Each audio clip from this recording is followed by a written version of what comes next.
Hey, how's it going, everybody? Brewer Brian here, and today I'm coming at you with a very special Catchin a Buzz.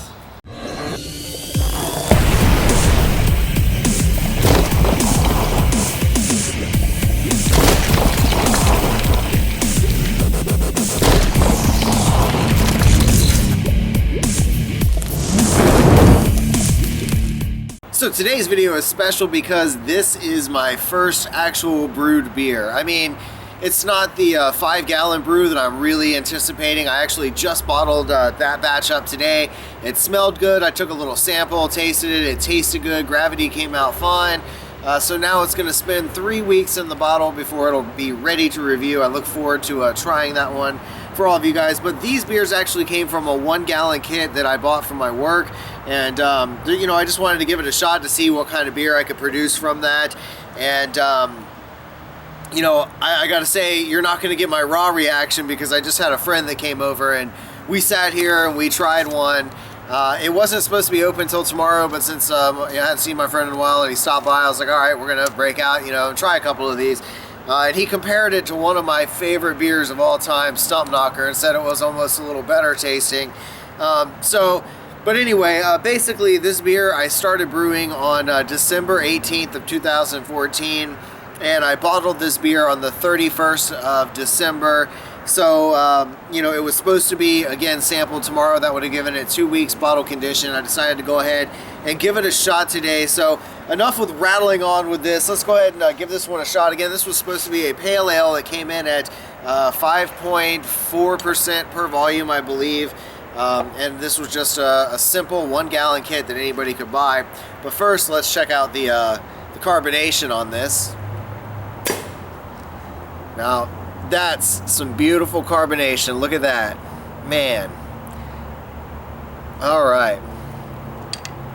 Very, very nice. So instead of using like a sugar or something for this, I decided to use honey. I did pure raw honey and from a local farm. So, you know, hopefully that attributed to, you know, the condition of these. But it's a super heady beer.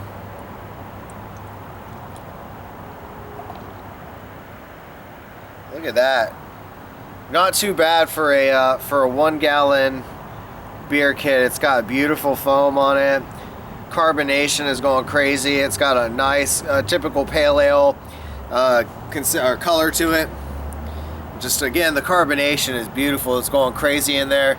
No sediment at all, really. I mean, maybe like a little speck or two here and there, but all in all, it's you know, a pretty clear beer.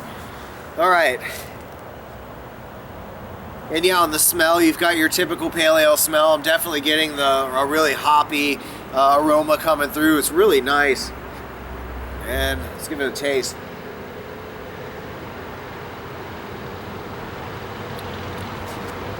Oh yeah. Really, really smooth. And I got to agree with my friend. It's comparable to one of my favorite beers, which is a Stump Knocker from Swamphead Brewery here in town. Really, really good, smooth beer. Just not at all overpowering. I mean, this is something that you can easily chug, or at least I could chug. My buddy said the same thing. It's something that, you know, he could chug. So,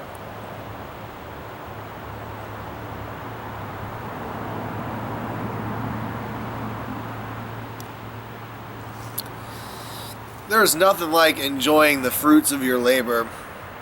And that's why I really look forward to trying the 5-gallon batch of beer. I'm just really happy with how this 1-gallon came out. I mean, it's got great carbonation, beautiful color, great flavor.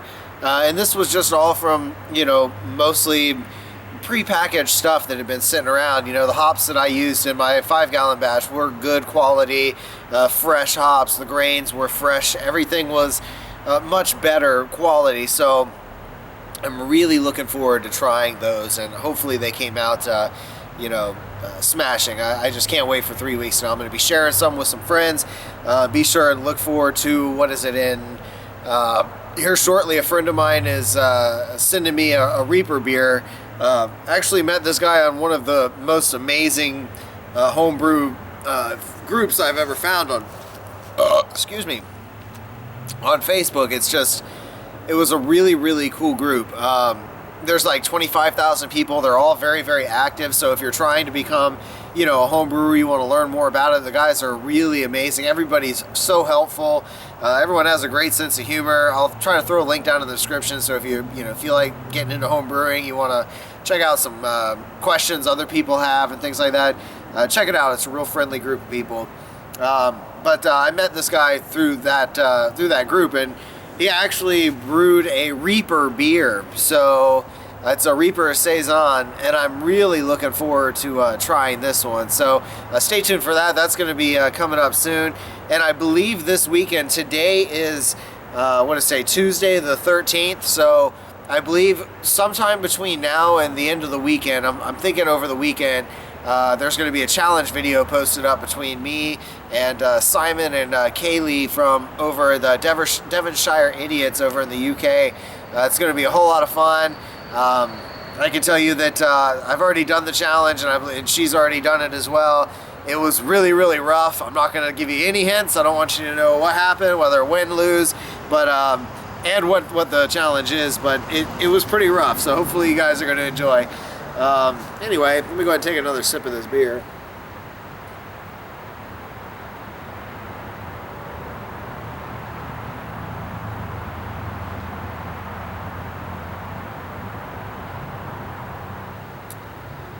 Oops, I said sip and I ended up chugging it. Oh well. I guess that means I have to open up another one of my own brewed beers. I love saying that. And man, these things are just so well carbonated. All right.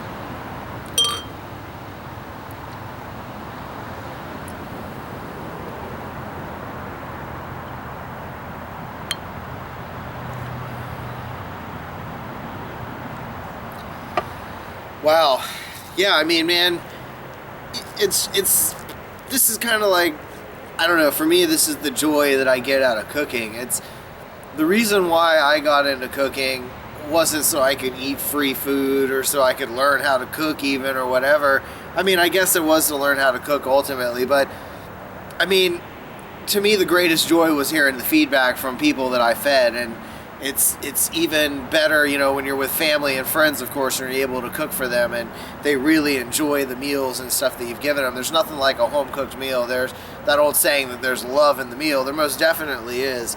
And it's the same pride that I always took anywhere I ever cooked. The meals that I put out, I took a lot of pride into making. It's like when I ran that mom and pop restaurant for, you know, almost 6 years, but I think I was probably the head chef for more like 4 years or so.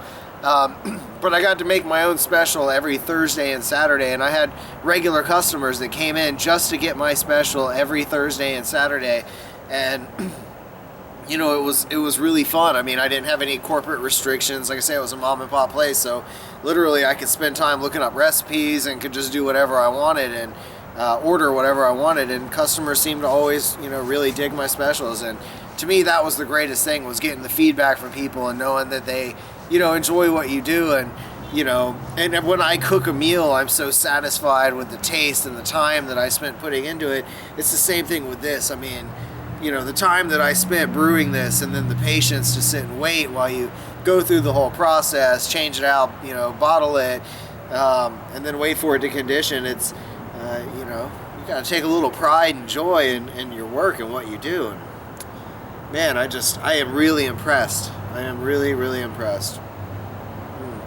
I wish I could send some of this out. I know that there are going to be a couple friends of mine. I don't have a whole lot of this first batch.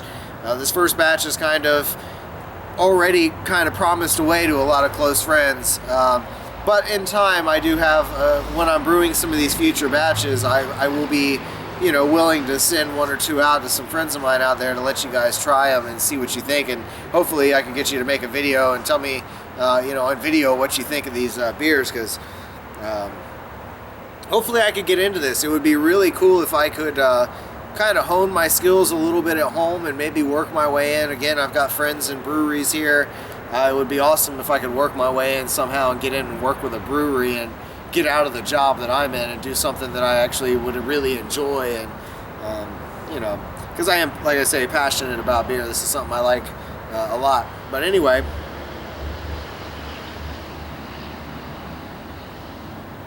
man. Anyway, I don't want this video to go on too long. I just had to throw this out there real quick. Also, I guess to give you another heads up, there are a couple more videos coming. I've got one for a flaming chicken. I may post this video tomorrow, possibly, but it's for a flaming garlic chicken wing sauce. It was just unbelievable. One of the best wing sauces I've had in a while, with a really, really nice burn.